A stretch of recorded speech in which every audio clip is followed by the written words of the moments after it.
السلام علیکم۔ آج کی بریکنگ نیوز، دہشت گردی کو کچلنے کے لیے ایک لمحہ ضائع کیے بغیر آگے بڑھنا ہوگا۔ شہباز شریف پشاور۔ وزیر اعظم شہباز شریف نے کہا ہے کہ دہشت گردی کو کچلنے کے لیے ایک لمحہ ضائع کیے بغیر آگے بڑھنا ہوگا۔ اس ناسور پر قابو پانے کے لیے تمام وسائل خرچ کریں گے۔ وزیر اعظم شہباز شریف کی زیر صدارت پشاور میں اپیکس کمیٹی کا اجلاس جاری ہے، جس میں وزیر داخلہ رانا ثناء اللہ سمیت وفاقی وزراء، کور کمانڈو، انسپکٹر جنرل پولیس، آئی جی پی خیبر پختونخوا اور دیگر اداروں کے سربراہان شریک ہیں۔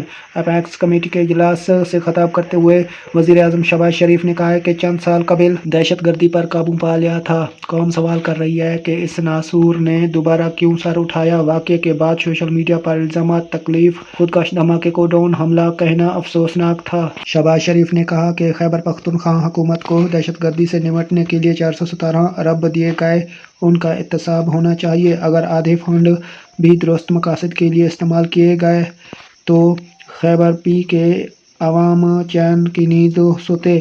وزیر اعظم کا کہنا تھا کہ چیلنج کے باوجود دہشت گردی پر قابو پانے کی کوشش کریں گے۔ اختلافات بھلا کر ہم نے قوم کو یکجا کرنا ہے۔ ہمیں ہر طرح کے اختلافات کو ایک طرف رکھ دینا چاہیے۔ آج تنقید برائے تنقید سے گریز کرنا پڑے گا۔ شہریوں نے دلیری اور بہادری سے دہشت گردی کا مقابلہ کیا۔ تاریخ ان شہریوں کا ذکر سنہری حروف میں کرے گی۔ امید ہے کہ عمران خان APC کا حصہ بنیں گے۔ یہ تھی آج کی نیوز۔ ندیم بلوچ کو اجازت دیں۔ اللہ حافظ۔